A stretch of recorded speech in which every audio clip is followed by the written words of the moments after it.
네, 안녕하세요. 오늘은 한국의 내부 회계관리 제도, ICFR이라고 하죠. 이 관련 자료들을 좀 깊이 있게 다뤄보겠습니다. 뭐 평가 및 보고 적용 기법, 또 최근 FAQ 개정 내용까지요.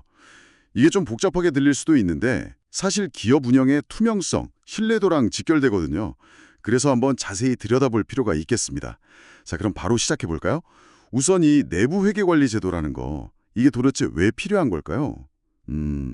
간단히 말하면 회사 재무제표가 얼마나 믿을 만한지 그걸 내부적으로 점검하고 보증하는 시스템이라고 할 수 있겠네요. 네, 맞습니다.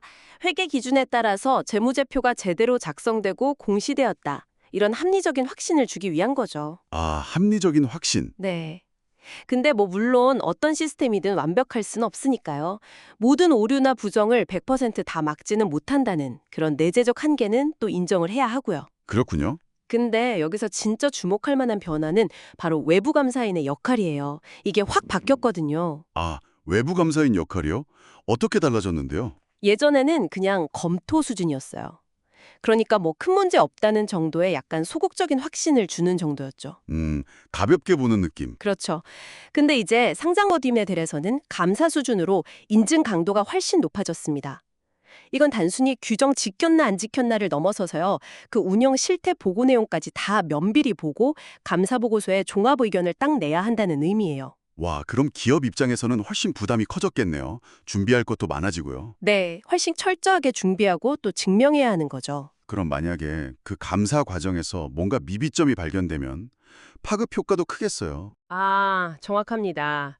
만약 내부 회계 관리 제도에 좀 약한 부분이 발견됐다. 그러면 감사인은 재무제표 자체에 뭔가 잘못 표시될 위험이 높다고 판단할 수 있어요. 아하. 그럼 이제 재무제표 감사의 신뢰도를 높이기 위해서 실증 절차라고 하죠. 직접 증거를 확인하는 절차인데 이 절차의 성격이나 시기, 범위를 더 강화하게 됩니다. 예를 들면 어떤 식으로요?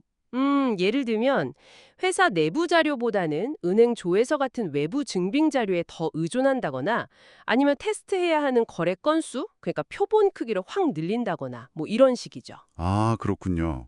결국 시간도 비용도 더 들 수밖에 없겠네요. 네, 맞습니다. 그럼 이 강화된 제도는 어떤 회사들이 따라야 하는 건가요? 모든 회사가 다 해당되나요? 그게 자산 총액 기준으로 단계적으로 쭉 확대되어 왔어요. 2019년에는 자산 2조 원 이상 기업부터 시작했고요. 네. 그리고 2023년부터는 이제 자산 규모랑 상관없이 모든 주권 상장법인이 의무적으로 감사 대상이 된 거죠. 아, 모든 상장법인. 네. 그리고 비상장 법인 중에서도 일정 요건을 충족하면 대상이 되고요. 아, 그리고 중요한 게 외국계 기업의 국내 자회사나 지점 있잖아요. 네네. 여기도 외관법상 요건에 해당하면 예외 없이 이 기준을 따라야 합니다. 아, 외국계 기업도요? 근데 본사 기준이랑 한국 기준이 좀 다를 수도 있지 않나요? 네, 좋은 질문인데요. 그 설계하고 운영하는 단계에서는 본사가 쓰는 국제적인 내부 통제 프레임워크, 예를 들어 코소 같은 거 있잖아요. 그런 걸 적용할 수는 있어요. 네. 하지만 최종 평가는 반드시 한국금융감독원이 제시한 모범 규준이나 가이드라인을 따라야 하고요. 보고서도 당연히 한국 규정에 맞춰야 합니다. 그렇군요. 기준 적용은 한국 기준으로. 네. 그리고 또 하나 중요한 흐름이 이제 연결재무제표 기준으로도 이게 단계적으로 의무화되고 있다는 거예요. 아, 연결 기준이요? 네. 그러면 이제 지배회사가 적용하는 기준을 중요한 종속회사들도 똑같이 따라야 하거든요. 그래서 그룹 전체의 관리 부담이나 중요성이 훨씬 커지고 있죠. 와, 점점 더 복잡해지는 느낌인데요. 그럼 제도를 운영하려면 관련 내용을 문서로 잘 남겨야 할 텐데 혹시 기존에 쓰던 업무 매뉴얼 같은 걸로 좀 대체할 수는 없을까요? 기존 업무 매뉴얼이 내부 통제의 일부를 설명할 수는 있겠죠.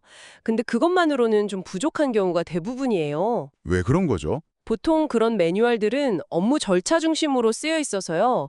어떤 활동이 정확히 통제 활동인지 명확하게 식별하기 좀 어렵거나 아니면 내부 회계 관리 제도에서 꼭 필요하다고 하는 핵심 요소들이 빠져 있는 경우가 많거든요.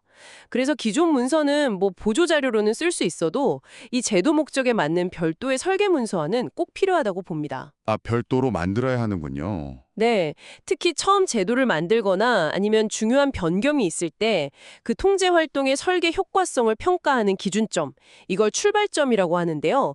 이걸 명확히 설정하고 문서화하는 게 아주 중요합니다.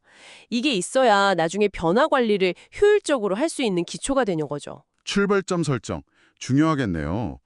근데 사실 대기업 수준의 그런 복잡한 통제 시스템을 모든 기업에 똑같이 요구하기는 좀 현실적으로 어렵잖아요. 특히 중소기업들은 자원도 부족할 텐데요. 네, 맞아요. 바로 그 점 때문에 중소기업의 현실적인 어려움을 좀 감안해서 별도의 적용 기법이 마련되어 있습니다. 아, 다행이네요. 어떤 식으로 다른가요? 운영한다거나 성과 평가할 때 내부 회계 관리 요소를 반영하는 정도를 좀 유연하게 조절할 수도 있고요. IT 시스템 통제, 그러니까 IT 일반 통제 경우에도요.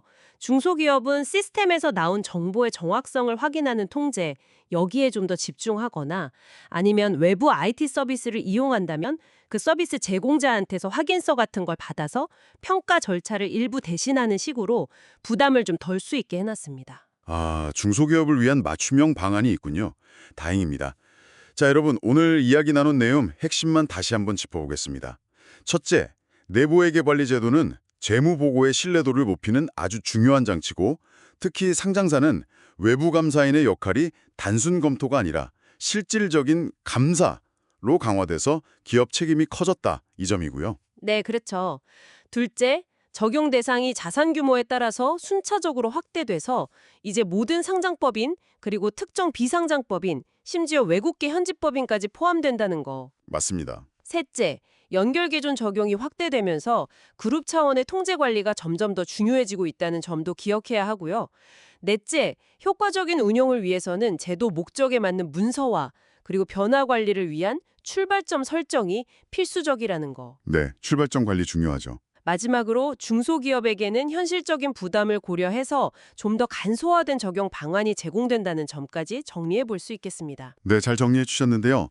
여기서 한 걸음만 더 나아가서 생각해 볼 지점이 있는 것 같아요. 아, 어떤 점일까요? 이렇게 제도적인 틀이 잘 갖춰지고 밤사인의 역할도 강화된다고 해도요. 결국 이 제도가 정말 실질적으로 잘 작동하느냐 마느냐는 경영진의 의지, 그리고 조직 전체의 문화에 달린 것 같습니다. 경영진의 의지와 조직 문화. 네.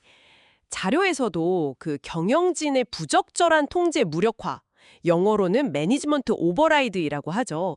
이 가능성을 언급하고 있거든요. 이게 뭐냐면 아무리 정교하게 시스템을 잘 짜놨어도 최고 경영진이 마음먹고 무시하거나 우회해버리면 사실 속수무책일 수 있다는 의미예요. 아, 그럴 수 있겠네요. 그래서 단순히 규정을 지키는 수준을 넘어서 어떻게 하면 정말 진정한 의미의 통제 존중 문화가 조직 깊숙이 뿌리내릴 수 있을까? 이걸 고민하는 게 앞으로 우리 모두의 숙제가 아닐까? 뭐 그런 생각이 듭니다.